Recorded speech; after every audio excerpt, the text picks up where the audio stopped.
is an extraordinary turnout.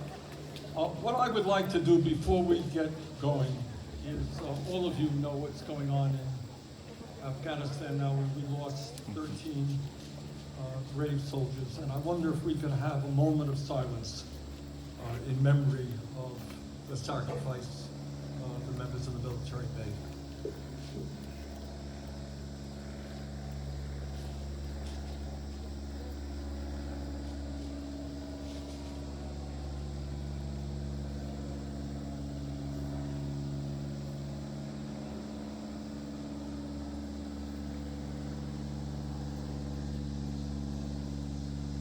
Thank you very much. Let me thank all of you for being here. Let me thank a very fine band. Stay outside.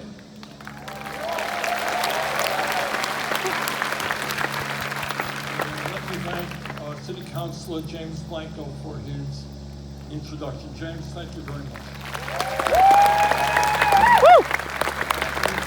Some of you know, I have been all over this country as a candidate for president. We've had a zillion rallies, but tonight really is not a rally, it's something different. I'm here tonight as the chairman of the U.S. Senate Budget Committee, and what I want to do is something unusual. It's not done enough in our country. Basically to talk to people about what we're trying to do in Washington right now, and the kind of work we're doing on what I believe is the most consequential piece of legislation for working class people in the modern history of this country. So, there'll be a town meeting, and when I do town meetings in Vermont, and I've probably done more than anybody in the history of Vermont, what we like to do is to bring people up, kind of ordinary people from the community, who will talk about what's going on in their lives, their problems, and their hopes for the future. We're delighted that after I speak, we're going to hear from 5 local folks. Neil Milet, who is a local farmer. We're going to hear from Shannon King, who is the youngest person ever elected to city council here in West Lafayette.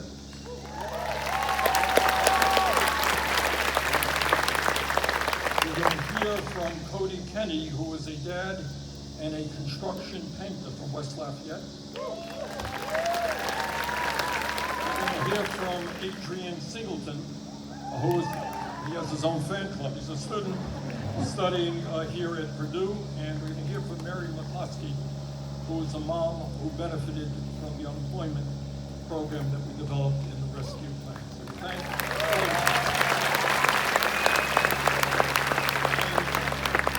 What we'll do is, after they speak, I'll ask them a few questions, and we'll open it up to all of you. Let me begin by saying, I think, what you all know, and that is that we are living in very difficult times. No secret. The COVID pandemic has claimed over 600,000 American lives.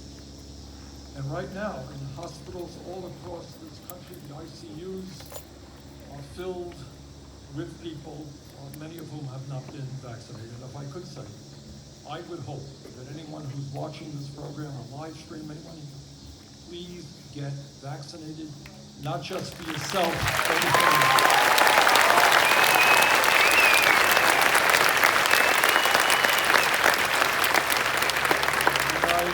for last night I did a virtual meeting with 1,000 nurses all across this country, and I just want to thank all of the nurses and all of the doctors and all of the medical personnel all over this country have done such a great job.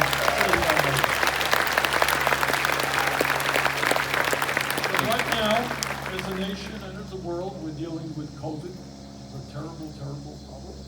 And then on top of that, we are dealing with climate change, which is causing massive destruction in our country and around the world. And I guess there are still some people, and I think maybe most of them are in the Republican caucus in the U.S. Senate, but there are some people out there who still do not believe that climate change is real. And I would just say to those people, open your eyes.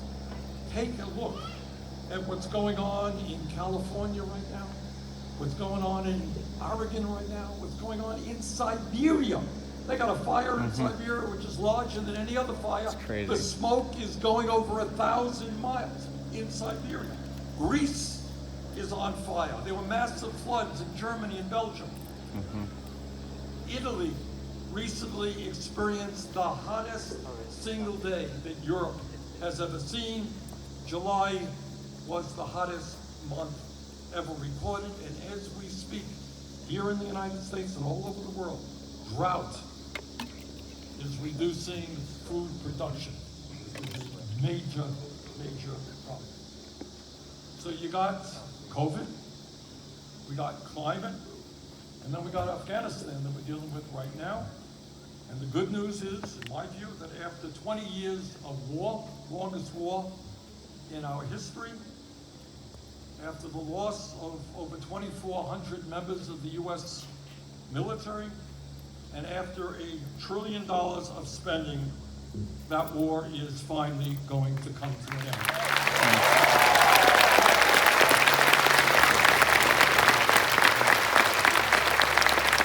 That's the good news, but the bad news, obviously, is that the corrupt government in Afghanistan collapsed a lot faster than was expected. The Taliban, a bad news group of people, is now in power.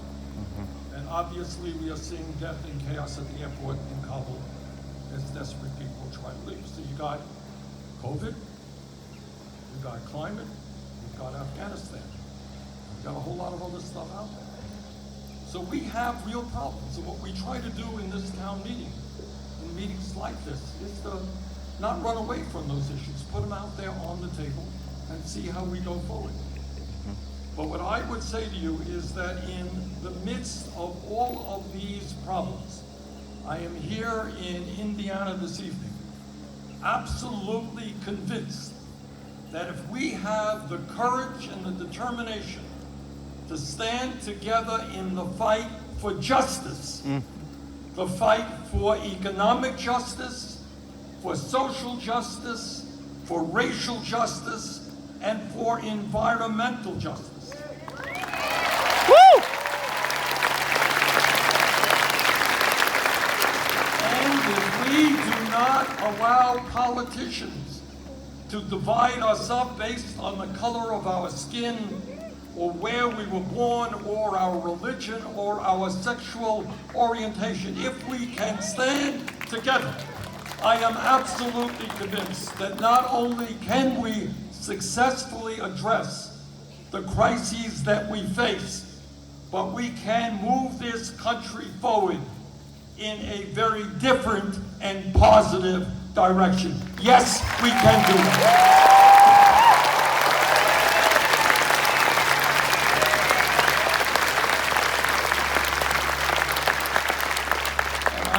To tell you this evening that we are already making significant progress in that struggle.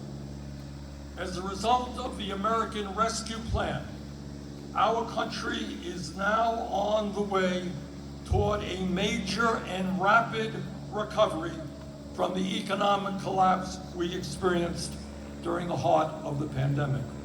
Unemployment is down compared to a year ago by half.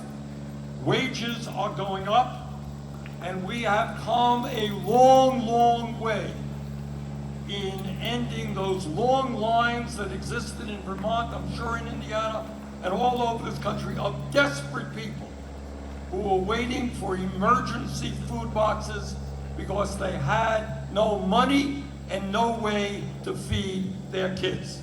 We have come a long way in addressing that issue.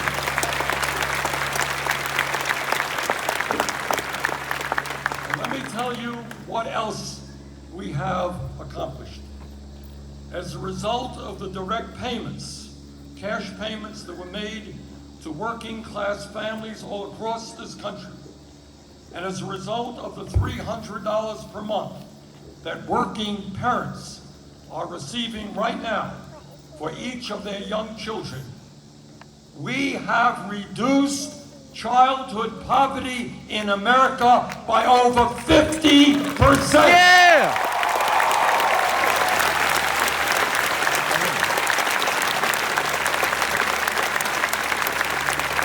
For many, many years, shamefully, our nation, the richest country in the history of the world, had the highest childhood rate of poverty of almost any major country on earth. Well, that is ending. Childhood poverty is going down. We are giving working families the help they need to raise their kids with dignity. I'm with that.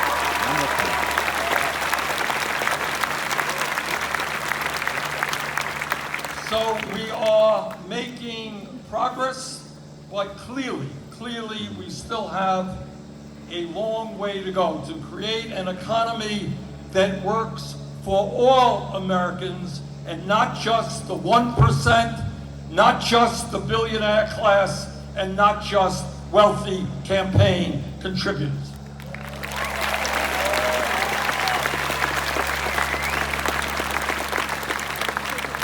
So, as chairman of the Senate Budget Committee, let me tell you what we are doing right now, as we speak, to create an economy that is fairer and more equitable. We are now working on two major pieces of legislation that, when passed, and they will be passed, will create millions of good-paying jobs and address issues that have been ignored for a very, very long time. Now, the first piece of legislation, I was not deeply involved in it, others were, but the first piece of legislation, which has already passed the Senate, is a bipartisan infrastructure bill that will invest $550 billion in new money to rebuild our crumbling infrastructure.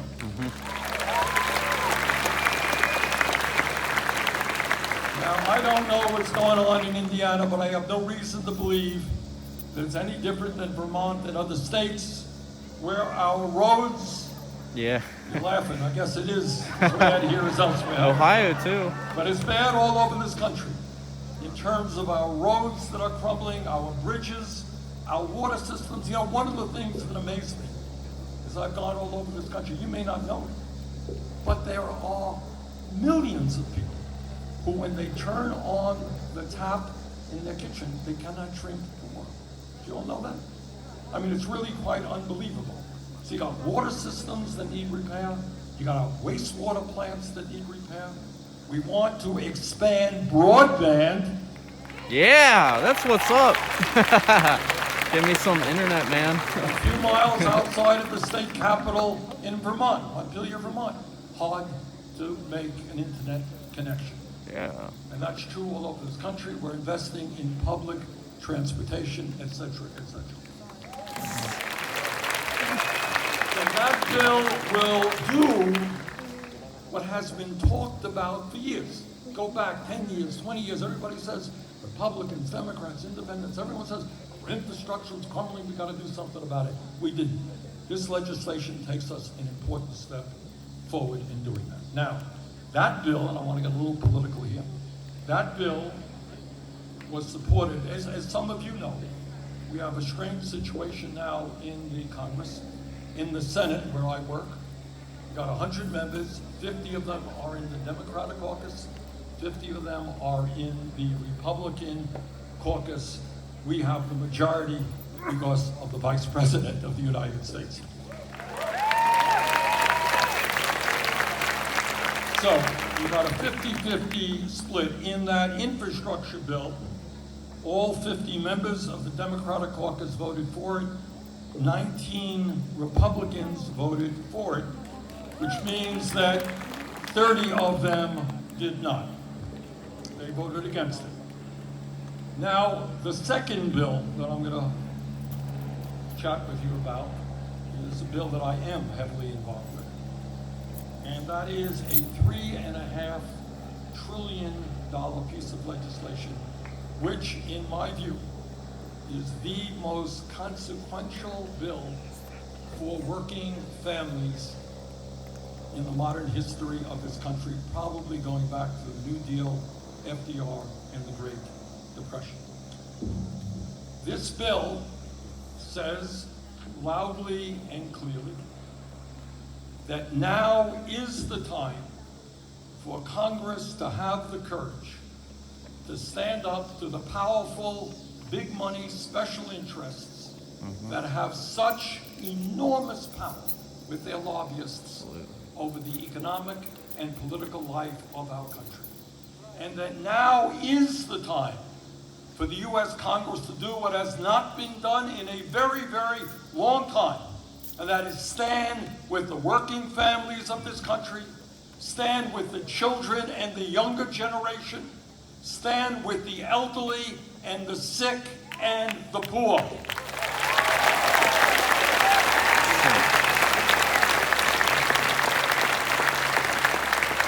And in addition to all of that, now is the time for the United States to lead the world against the existential threat of climate change. Yes.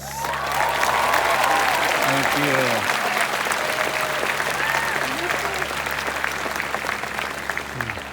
The good news is that we will pass that bill probably within the next 6 weeks or so.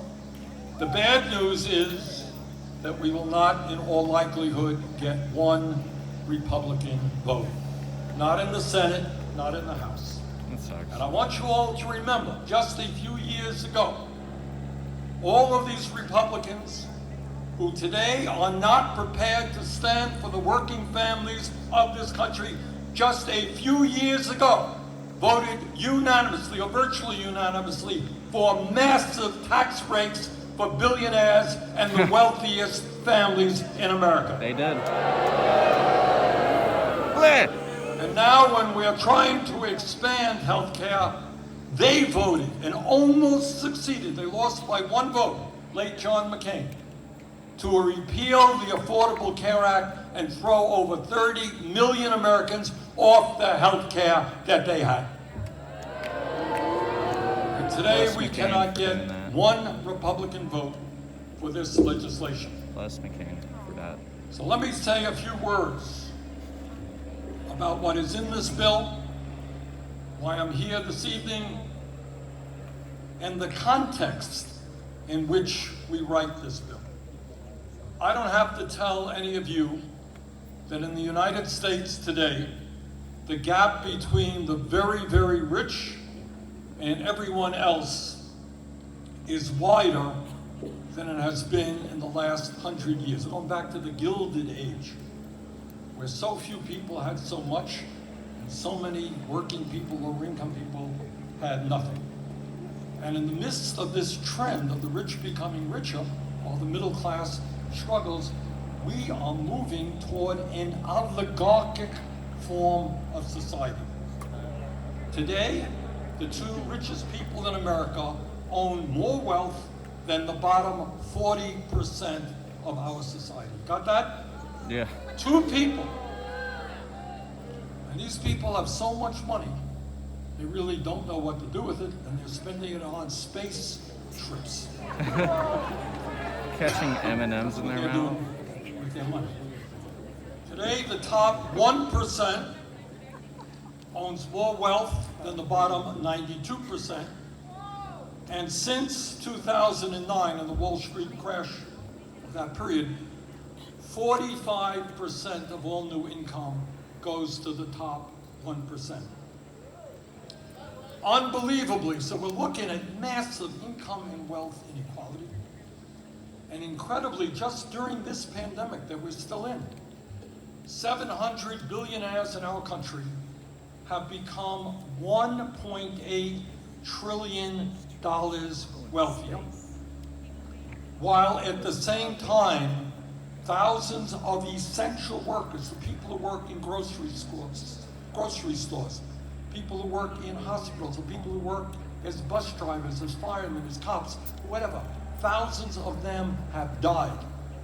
while the people on top have done phenomenally well. And meanwhile, while the very rich become much richer, working families coast to coast are struggling to put food on the table and to take care of their families. Today in America, over 90 million Americans are uninsured or underinsured. We lose some 60,000 people a year who don't get to the doctor when they should because they can't afford health care and because we pay the highest prices in the world for prescription drugs. Today in America, the wealthiest country on earth, some 600,000 Americans are sleeping out on the street and do not have a place they can call home. And I gotta tell you that in Washington, D.C., literally 2 blocks from the Capitol, there is a tent encampment of homeless people. And throughout this country, there are millions and millions of young people who are struggling with outrageous levels of student debt. And there are other young people who would love to get a higher education, but simply cannot afford the cost of tuition.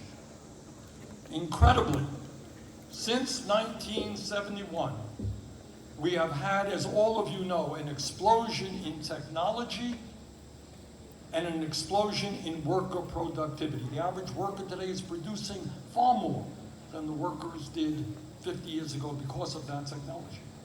And yet, in real inflation accounted for dollars, there are many workers in this country today who are not making a nickel more than they did 50 years ago.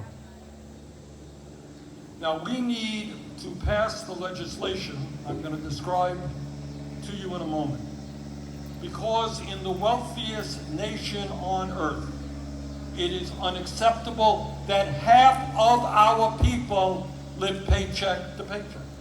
It is unacceptable that the younger generation has the dubious distinction of being the first generation in modern American history that will likely have a lower standard of living than their parents. Right. They don't like to believe that. So let me tell you briefly what this legislation will accomplish. For a start, we understand that it is absolutely imperative that we end the obscenity of some of the wealthiest people in this country. I'm talking about multi-billionaires who in a given year pay nothing in federal income tax, not a nickel. Can you imagine being one of the wealthiest people in the world, and while working people are paying their taxes, if you are rich and you got a whole lot of accountants and lawyers and you know how to manipulate the system, in some years you pay nothing in federal taxes. We are going to end that obscenity.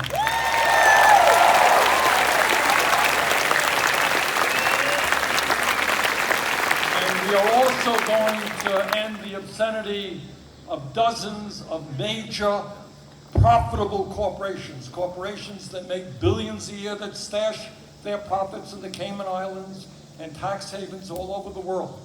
We're going to end the obscenity of some of these corporations not paying a nickel in federal income.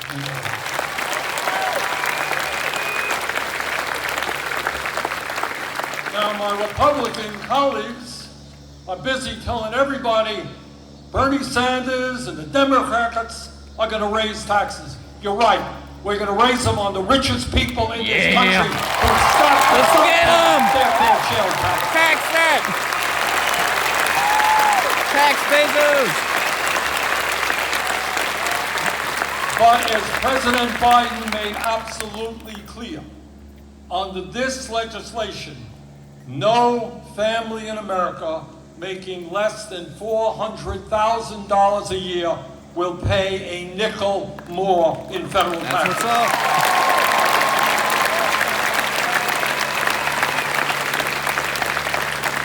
And in fact, many of those families will be receiving a very significant tax break. Woo. I'm down. Now, as I mentioned a moment ago, under the American Rescue Plan that Congress passed earlier this year without any Republican support, working parents throughout the country are receiving a monthly check of $300. If we do not pass this legislation, those checks will end at the end of this year. That was an emergency bill that we passed, the American Rescue Plan.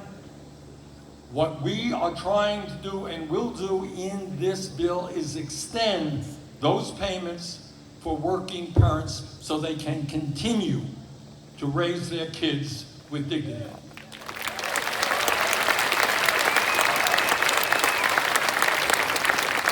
And any Republican out there who wants to end those payments and once again drive childhood poverty in this country high should be ashamed of himself or herself.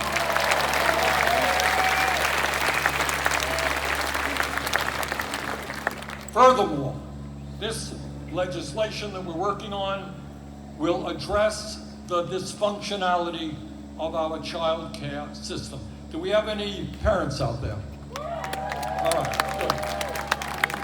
Well, I can tell you again, I apologize for not knowing the story here in Indiana, but I can tell you in Vermont, the average cost of child care, which is about the national average, is $15,000 a year. In some places it is higher, in some places it's lower. But about $15,000 a year for one child. If you have two, multiply that by two. Now you tell me, if you are a working family making $40,000, $50,000, $60,000 a year, how can you afford $15,000 a year